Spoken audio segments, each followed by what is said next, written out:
इसे nucleic acid क्यों कहते हैं? क्योंकि यह कोशिका के यानी सेल के न्यूक्लियस यानी केंद्रक में पाया जाता है, अतः इसे हम लोग केंद्रिका अम्ल कहते हैं, क्योंकि यह किस में पाया जाता है? केंद्रक में पाया जाता है। इसमें दो चीजें मेन होती हैं, एक होता है डीएनए, एक होता है आरएनए।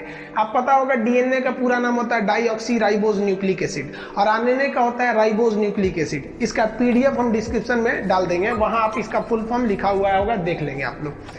तो देखिए डीएनए से 2-3 क्वेश्चन पूछता है कि डीएनए आरएनए किसके हिस्सा होता है? तो न्यूक्लिक एसिड की हिस्सा होते हैं। पूछेगा कि डीएनए का पहली बार अवलोकन यानी फर्स्ट टाइम किसने देखा? तो वो एक अलग क्वेश्चन है। और कहेगा कि डीएनए का खोजकर्ता यानी उसके डिजाइन को देने वाला कौन था? तो वो अलग क्वेश्चन है। देखिए डीएनए को पहली बार कार्ल्सबर्ग ने देखा था, याद रखिएगा कार्ल्सबर्ग ने। लेकिन डीएनए का जो मॉडल दिया, जिसके बाद हम लोग डीएनए का ओरिजिनल स्ट्रक्चर जाने, उसको दिया था वाटसन एंड क्रिक्स ने। तो खोज कहेगा पहला अवलोकन तो कार्ल्सबर्ग, लेकिन उन्होंने इस पर कुछ ध्यान नहीं दिया। बाद में वाटसन एंड क्रिक आए और उन्होंने कहा कि डीएनए का जो स्ट्रक्चर होता है ना, वो डबल हेलिक्स होता है, डबल हेलिकल। ये देख रहे हैं ना, डबल हेलिकल मतलब 2 रस्सी टाइप का, एक इधर से एक इधर से। तो ये डबल हेलिकल या डबल द्विकुंडली इसका मॉडल होता है। तो ये क्वेश्चन। दूसरा क्वेश्चन आप ध्यान से समझिएगा, पूछेगा कि जो डीएनए या आरएनए होते हैं ये तो केंद्रक यानी न्यूक्लियस में पाए ही जाते हैं, कोशिका के न्यूक्लियस में पाए जाते हैं। न्यूक्लियस के अलावे ये और कहां पर पाए जाते हैं? तो न्यूक्लियस के अलावे ये माइटोकॉन्ड्रिया में भी पाए जाते हैं और पेड़ पौधों के क्लोरोप्लास्ट में भी पाए जाते हैं। तो ये 3 जगह पाया जाएगा, न्यूक्लियस में, माइटोकॉन्ड्रिया में और क्लोरोप्लास्ट में, जिसमें मुख्य रूप से कहां पाया जाता है? ये केंद्रक यानी न्यूक्लियस में। तो अब हम समझते हैं न्यूक्लियस में। आपको पता है कि हमारा शरीर असंख्य कोशिकाओं से बना है। अगर इसमें से किसी एक कोशिका को निकालेंगे, उसको जूम करेंगे तो उसके अंदर न्यूक्लियस मिलेगा, केंद्रक। उस केंद्रक को जूम करके निकालेंगे तो उसमें मिलेंगे क्रोमोसोम। केंद्रक के अंदर गुणसूत्रों की संख्या यानी क्रोमोसोम की संख्या हम बताए थे 23 जोड़ी या 46 होती। तो हर एक कोशिका में एक केंद्रक होगा और उस केंद्रक के अंदर से आपको निकालना होगा क्रोमोसोम। कितने क्रोमोसोम होंगे? 23 जोड़े, संख्या में 46। तो ये आप जो एक्स के समान संरचना देख रहे हैं, यही एक क्रोमोसोम। अभी ये 2 क्रोमोसोम दिखाई दिया है, एक ये वाला पार्ट है और एक ये वाला पार्ट है। इसीलिए इसे हमेशा जोड़ा में दिखाया जाता है। जोड़ा में भी क्वेश्चन पूछता है क्योंकि ये जोड़ा में जुड़े रहते हैं। तो ये हो गया क्रोमोसोम। अब क्रोमोसोम को देखा गया कि आखिर ससुरा इसके अंदर है क्या। तो इसको जो खींचा गया ना, तो वही जो ये लच्छा के समान बन गया, इसी लच्छा को हम कहते हैं DNA, deoxy ribose nucleic acid. आगे चल के जोहानसन नाम का एक वैज्ञानिक था, वो इसमें जोहने गया। देहात में खोजने को क्या कहते हैं? जोह देना। वो क्या किया ससुरा, और खींच दिया इसको, तो और पूरा छितरा गया। तो इसको कहते हैं लोग जीन। यानी जीन को समेटेंगे तो जीन का समूह क्या बन जाएगा? डीएनए। और डीएनए का समूह क्या बन जाएगा? क्रोमोसोम। यानी तीनों में कोई अंतर नहीं है, केवल ग्रुप का अंतर है। समझा यार? क्रोमोसोम को खींचे तो डीएनए और खींच दिए तो जीन। बाद में देखा गया ससुरा जीनों के अंदर कुछ है, तो उसे कहा गया न्यूक्लियोटाइड। वो हम आगे समझेंगे, अभी इसी वीडियो में उसको आगे समझेंगे। अब बात करते हैं मेन डीएनए की। तो देखिए डीएनए और जीन में कुछ खास अंतर नहीं है।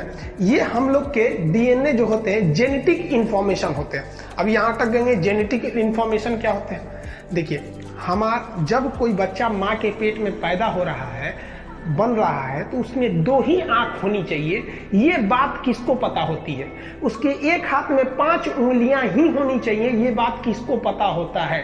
कोई ना कोई तो है जो उस माँ के पेट में भी उसको इंफॉर्मेशन दे रहा है कि भैया 5 उंगली हो गया। बस कौन बताता है कि उसका 32 दांत होने चाहिए? कौन बताता है कि उसका बाल यहाँ होना चाहिए, मुंह पे बाल नहीं होना चाहिए? कौन बताता है कि मुंह यहाँ बनाना है? पता चला मुंह यहाँ बना दिया, नाक यहाँ बना दिया, सूंघ रहा है इसे, खा रहा है इसे, दिक्कत हो जाएगा।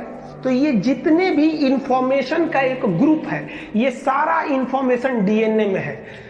कभी कभी डीएनए में थोड़ी सी गलत इंफॉर्मेशन चली जाती है, तो देखते हुए कोई छांगुर पैदा हो जाता है, किसी का पूंछ निकल जाता है, किसी का 3 आंख हो जाते हैं। समझ में आ गया कि नहीं आ गया? तो वो डीएनए डिफेक्टेड हो जाता है। जो चीज डीएनए में रहता है वो अगली पीढ़ी में कंफर्म जाएगा। तो अगर आपसे क्वेश्चन पूछा कि किसी भी चीज का अनुवांशिक गुण यानी खानदानी गुण जो उसके खानदान में आते जा रहा है, खानदान कहने का सेंस मानव जाति का खानदान। अब ये मत समझिएगा कि कोई किसी खानदान का तो अपने खानदान के गुण को ले आएगा। मानव जाति का जो अनुवांशिक लक्षण है वो कौन ले आता है? डीएनए। सपोज ऑप्शन में डीएनए नहीं है तो आप क्या डाल सकते हैं? जीन। और ऑप्शन में जीन भी नहीं है तो डोंट वरी, आप क्या डालिए?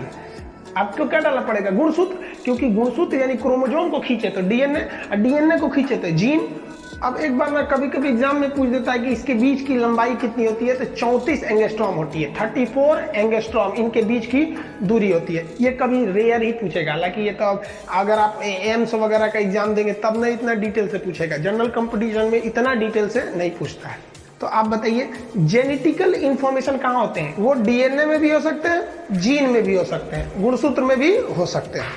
देखिए, जो चीज डीएनए या फिर जीन में चला गया वो अगली पीढ़ी में कंफर्म जाएगा। जैसे हम आपको जीएस पढ़ा रहे हैं, ये जीएस मेरे ब्रेन में है, ऐसा थोड़ी है कि ये जीएस मेरी कोशिकाओं के डीएनए में है। अगर मेरी कोशिकाओं के डीएनए में चला जाएगा ना तो मेरा बच्चा पैदा होते जीएस का विद्वान पैदा होगा, एकदम जीएस धड़ाधड़ बोलने लगेगा। ये जो जीएस है वो कहाँ है? ब्रेन में है। इसीलिए पहलवान का बेटा पहलवान नहीं होता है, क्योंकि पहलवानी उसके मांसपेशियों में है। अगर वही पहलवानी उसकी कोशिकाओं के केंद्रक में प्रवेश करके क्रोमोसोम के होते हुए डीएनए और जीन तक पहुंच जाएगा तो वो खानदानी लेकर उसे ढोने लगेगा। तो आप ये समझ गए कि डीएनए का काम क्या होता है।